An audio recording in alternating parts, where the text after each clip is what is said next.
Hello, Radhe Radhe. पिछले video में मैंने आपको 1 से 3 नंबर तक के बारे में बताया था। इनपुट नंबर, आउटपुट नंबर के बारे में बताया था। इनपुट नंबर का हमारे आउटपुट नंबर पर क्या प्रभाव पड़ता है और उससे हमारी पर्सनैलिटी के ऊपर, डेस्टिनी के ऊपर भी क्या-क्या प्रभाव पड़ता है। आज मैं आगे के नंबर की बात करती हूँ। तो पहला नंबर आता है यहाँ पर 4 नंबर। अगर कोई भी व्यक्ति कोई भी महीने की 4, 13, 22, 31 तारीख को पैदा होता है तो उसका मूलांक क्या होता है? उसका मूलांक होता है 4 नंबर होता है, उसका मूलांक 4 होता है। अब हम यहाँ बात करते हैं कि इसके अंतर्गत सबसे अच्छा नंबर कौन सा माना गया है। ए कैटेगरी के अंतर्गत हम कौन से नंबर को लेंगे? 22 को यहाँ पर हम ए वाली कैटेगरी में लेते हैं और उसको यहाँ पर मास्टर नंबर भी माना गया है, क्योंकि ये जो नंबर है वो बना है 2 मून से मिलकर बना है, 2 + 2 से बना है 4, इसलिए इस नंबर को सबसे अच्छा माना गया। दूसरा नंबर जो अच्छा माना गया है वह माना गया 31।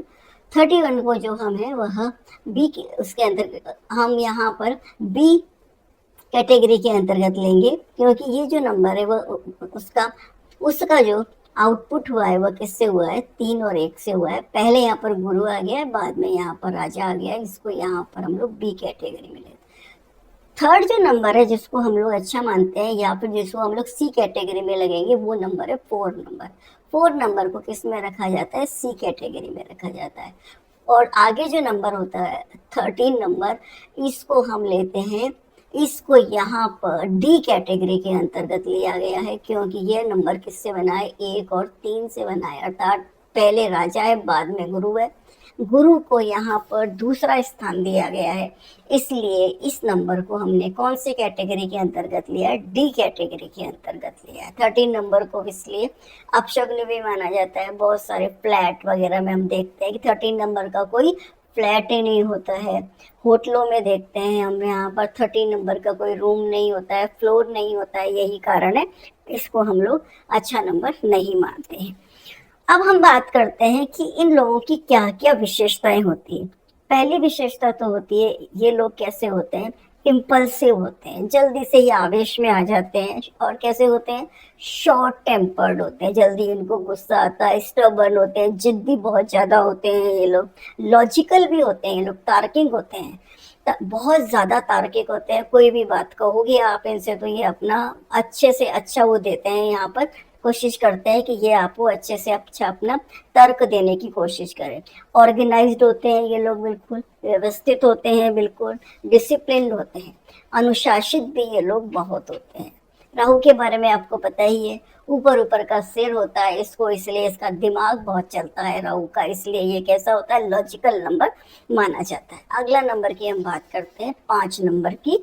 तो इसमें देखिए, अगर कोई व्यक्ति का जन्म किसी भी महीने की 5, 14 और 23 को होता है, 23 तारीख को होता है, तो उसका मूलांक क्या होगा? उसका मूलांक होता है 5 नंबर। यहाँ पर हम बात करते हैं अच्छा नंबर कौन सा होता है। अच्छा नंबर यहाँ पर माना जाता है, उसको हम मानते हैं 14 नंबर को यहाँ पर ए कैटेगरी दी गई है। 14 नंबर को सबसे अच्छा नंबर माना गया है, क्योंकि ये जो नंबर है वो किससे बना है? 1 और 4 से मिलकर बना है, राजा के नंबर से बना है। और चौथा में इसके अंदर 4 नंबर क्या आ गया? यहाँ पर राहु का आ गया, इसलिए इस नंबर को अच्छा माना गया। दूसरा नंबर माना जाता है यहाँ पर 23 को माना गया है।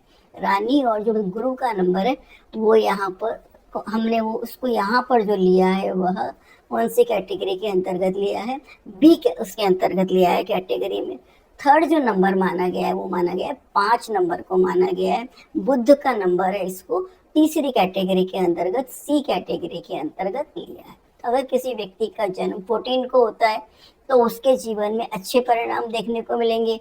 23 को होता है तो उसके जीवन में थोड़े उससे अच्छे तो होंगे परिणाम, लेकिन थोड़े अपेक्षा करते तो कम अच्छे देखने को मिलेंगे। 5 नंबर को अगर अगर अगर किसी व्यक्ति का जन्म होता है तो उसका जो जीवन है उसके अंतर्गत थोड़े अच्छे परिणाम देखने को मिलेंगे, ये यहाँ पर हमको पता चलता है। अब इन लोगों की क्या क्या विशेषताएं होती हैं? एक तो ये थोड़े से आलसी लोग होते हैं, काम करने की इच्छा नहीं करी तो नहीं करी। एंटरटेनिंग होते हैं, हंसी मजाक करना बहुत अच्छे जानते हैं।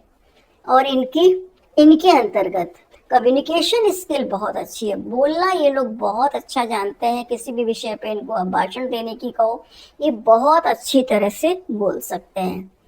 हैप्पी गोल होते हैं ये लोग, बहुत हैप्पी होते हैं। दूसरा, ये लोग बहुत ज़्यादा भाग्यशाली भी होते हैं। 5 नंबर वाले भाग्यशाली भी बहुत होते हैं। हंसी मजाक करने वाले होते हैं ये लोग, बहुत ज़्यादा हंसी मजाक, जहाँ पर भी ये खड़े हो जाए लोग इनके आसपास आकर खड़े हो जाते हैं। 5 नंबर वालों की यह विशेषता होती है।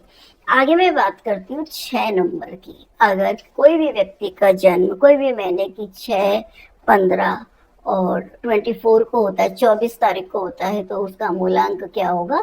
6 उसका मूलांक होगा। अब यहाँ बात करते हैं सबसे अच्छा मूलांक कौन सा है इसके अंतर्गत। तो सबसे अच्छा मूलांक माना गया है यहाँ पर 15 को माना गया है, 15 को माना गया है, जिसका हम ये देखते हैं इसके अंतर्गत फिर 2 नंबर आए, 1 नंबर आया है और कौन सा नंबर आया है, और आया है आगे यहाँ पे 5 नंबर। 1 नंबर किसका होता है? राजा का होता है, सूर्य का होता है। 5 नंबर बुध का होता है। बुधादित्य यहाँ पर इसके द्वारा योग बन गया है, इसलिए इस नंबर को सबसे अच्छा नंबर माना गया है। अगर फिर हम बात करें आगे, अब कौन सा नंबर अच्छा माना? तो 6 नंबर को हम लोग इसमें ले सकते हैं, यहाँ पर बी कैटेगरी के अंतर्गत लेते हैं। हमारा यहाँ पर आ जाता है 6 नंबर, यहाँ पर हमारा बी कैटेगरी के अंदर। सी जो क्या होती है कैटेगरी, उसके अंतर्गत हम यहाँ पर 24 नंबर को लेते हैं। 24 जो नंबर है वह 6 वाली सीरीज के अंतर्गत सी कैटेगरी में आता है, क्योंकि ये जो नंबर है उसका इनपुट जो हुआ है वह किससे हुआ है? 2 और 4 से हुआ है। 2 और 4 से हुआ है। मून और किससे हुआ है? राहु से हुआ है। ग्रहण योग बन गया है, इसलिए इस वाले नंबर को अच्छा बिल्कुल नहीं माना जाता। अब हम बात करते हैं ये लोग कैसे होते हैं। रोमांटिक होते हैं, एंटरटेनिंग होते हैं, और वैसे कैसे होते हैं ये लोग? बहुत अच्छे होते हैं, दिखने के अंतर्गत होते हैं, श्रूड होते हैं, थोड़े से फैमिली ओरिएंटेड होते हैं, डिप्लोमेटिक होते हैं और मैनिपुलेटिव भी होते हैं ये लोग। इनको बहुत अच्छी पावर होती है, ये फटाक से किसी को भी अपनी तरफ से मैनिपुलेट कर लेते हैं। डिप्लोमेटिक होते हैं ये लोग, बहुत अच्छे डिप्लोमेटिक भी होते हैं ये लोग। तो ये हमने देखा अभी 6 नंबर के बारे में। आगे हम बात करते हैं अब 7 नंबर के बारे में। कोई भी अगर कोई का भी जन्म कोई भी महीने की 7, 16 और 25 तारीख को होता है, तो वह उसका मूलांक क्या होगा? उसका मूलांक होगा 7 होगा। यहाँ पर सबसे अच्छा मूलांक कौन सा माना गया है इस वाली इसके अंदर सीरीज के अंतर्गत? 16 यहाँ पर सबसे अच्छा मूलांक माना गया है। बी कैटेगरी की बात करते हैं तो बी के अंतर्गत आता है 25 और सी के अंतर्गत यहाँ पर क्या नंबर आता है? 7 नंबर। अच्छा किसको माना गया है? किसको माना गया है? अच्छा 16 को माना गया है। यह जो बनता है वो किससे बनता है? सूर्य और शुक्र से बनता है ये नंबर, इसलिए इसके अंतर्गत दोनों के गुण आ जाते हैं। सूर्य का भी गुण आ जाता है, शुक्र का भी गुण आ जाता है, इसलिए इसको अच्छा माना गया है। दूसरा किसको अच्छा माना गया है? 25 को माना गया है।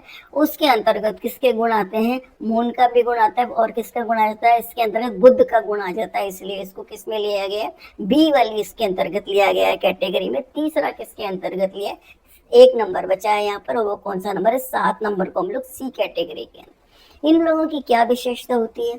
हीलर होते हैं ये लोग, बहुत अच्छे हीलर होते हैं।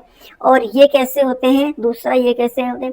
अकल्ट साइंस जो होती है उसके अंदर ये बहुत एक्सपर्ट होते हैं, स्पिरिचुअल होते हैं, रिलीजियस होते हैं, धार्मिक प्रवृत्ति के लोग होते हैं, वैरागी लोग होते हैं एक प्रकार से, जिसका भी मूलांक 7 होता है। अब हम यहाँ पे बात करते हैं आगे 8 नंबर के बारे में। किसी भी व्यक्ति का जन्म अगर किसी भी महीने की 8, 17 या 26 तारीख को होता है, तो उसका क्या मूलांक होगा? उसका मूलांक होगा 8 मूलांक होगा। इसके अंतर्गत 8 जो नंबर है उसको हम लोग कौन सी कैटेगरी में लेते हैं? ए कैटेगरी में लेते हैं। और फिर आगे है दूसरा नंबर 17 नंबर को हम लोग कौन सी कैटेगरी के अंतर्गत लेते हैं? बी कैटेगरी में लेते हैं। और 26 को किस में लिया जाता है? सी कैटेगरी में। 8 नंबर किसका होता है? 8 नंबर जो होता है वह किसका नंबर होता है? सटर्न का नंबर होता है। धीरे धीरे देता है, लेकिन जब ये किसी भी व्यक्ति को देता है तो वो छप्पर फाड़ कर देता है। तो इसलिए 8 नंबर को यहाँ पर सबसे अच्छा नंबर माना गया। दूसरी हम बात करते हैं यहाँ पर कौन सा नंबर की? 17 नंबर की। किससे बना है ये? सूर्य से बना है। और किससे बनता है ये? 7 नंबर से बनता है, केतु से बनता है। इसके अंतर्गत दोनों के गुण आ जाते हैं, सूर्य का भी गुण आ जाता है और यहाँ पर इसके अंतर्गत केतु का भी गुण आ जाता है। लीडरशिप भी आ जाती है इसके अंदर, स्पिरिचुअल हो जाता है, रिलीजियस हो जाता है, गुड हीलर हो जाता है, ये इसकी विशेषताएं हो जाती है। इसलिए इस नंबर को कौन सी कैटेगरी में लिया गया? बी कैटेगरी में। थर्ड कैटेगरी में कौन सा आ गया है? यहाँ पे 26 आ गया है। 2 नंबर मून का हो गया है, 6 नंबर किसका हो गया है? शुक्र का। दोनों में आपस के अंदर बनती नहीं है, इसलिए इस नंबर को कौन से उसमें डाला गया है? इसके अंतर्गत डालते हैं हम लोग, सी कैटेगरी में लाते हैं। अब ये जो लोग हैं वह होते कैसे हैं? हार्ड वर्कर होते हैं, स्ट्रगल होता है इनके लाइफ में, बहुत अधिक मात्रा में लेबोरियस होते हैं, बहुत मेहनत करते हैं लेकिन इनको रिजल्ट जल्दी नहीं मिलते हैं। हार्ड वर्क भी बहुत करते हैं ये लोग, हार्ड वर्क भी बहुत करते हैं, लॉजिकल भी बहुत होते हैं। शनि जो है इनको लॉजिक करने की बहुत अधिक मात्रा में वो देता है, पावर देता है। और कैसे होते हैं? आर्ग्यूमेंट भी बहुत ज़्यादा करते हैं। आर्ग्यूमेंट करना इनको, छोटी सी बात होगी तो ये पूरा आर्ग्यूमेंट करेंगे, अपना मत पूरा रखते हैं, ये इनकी विशेषता होती है। आगे हम बात करते हैं कौन से नंबर की? लास्ट नंबर बचा है, वो कौन सा नंबर है? अब हम बात करते हैं 9 नंबर की। कोई भी व्यक्ति का जन्म किसी भी महीने की 9, 18 और 27 को 27 तारीख को होता है तो वह उसका मूलांक क्या होगा? उसका मूलांक 9 होगा। 9 यहाँ पर कौन सी कैटेगरी में लिया गया है? ए कैटेगरी में लिया है। मंगल का अंक है, ए कैटेगरी के अंतर्गत इस नंबर को लिया गया है। दूसरा लिया गया है यहाँ पर 27 को, यहाँ पर कौन सी कैटेगरी में लिया गया है? बी कैटेगरी में लिया है। चंद्रमा और किससे बना है? केतु से बना है ये नंबर, इसको हम लोग बी कैटेगरी में लेते हैं। सी कैटेगरी में कौन सा लिया गया? 18 नंबर। ये नंबर किससे बना है? 1 और 8 से बना है। 1 और 8 की आपस में नहीं बनती है, सूर्य और शनि की आपस में नहीं बनती है, इसलिए इस नंबर को कौन सी कैटेगरी में लिया गया है? सी कैटेगरी। अगर आपका जन्म 9 तारीख को हुआ है तो बहुत अच्छे परिणाम देगा, 27 को हुआ है तो उससे थोड़े लो परिणाम आएंगे, और अगर आपका जन्म 18 तारीख को हुआ है तो आपके जीवन में उससे भी कम परिणाम, अच्छे परिणाम देखने को आएंगे। अब ये लोग कैसे होते हैं? ये पहली इनकी विशेषता है। ये कैसे होते हैं? वॉरियर होते हैं, योद्धा होते हैं। ये लोग बहुत अधिक योद्धा होते हैं, रफ एंड टफ होते हैं, बिल्कुल रफ एंड टफ। चाहे जैसे वातावरण में रख लो इनको, चाहे जो काम करा लो इनसे, रफ एंड टफ। इनके बारे में कुछ भी नहीं कहा जा सकता है कि ये क्या इच्छा है इनकी, क्या करना चाह रहे हैं। ये बिल्कुल इस प्रकार के लोग होते हैं। अच्छे इंसान होते हैं, ये बहुत अच्छे इंसान होते हैं। इस प्रकार मैंने आपको सारे जो अंक हैं उनके बारे में बताया, हर अंक की क्या विशेषता होती है, इनपुट नंबर क्या होगा तो उसकी क्या विशेषताएं होंगी। इसलिए हम ये नहीं कह सकते कि अगर कोई व्यक्ति का अंक इस तारीख को हुआ है तो उसके अंदर उसी अंक के गुण आएंगे, ऐसा नहीं है। उससे बनता है इनपुट क्या हुआ है, तब हमको यह करना पड़ेगा डिसाइड के अंतर्गत किस प्रकार के गुण हमें देखने को मिलेंगे। अगला वीडियो में आपसे फिर शेयर करूंगी। Thank you very much. Radhe Radhe.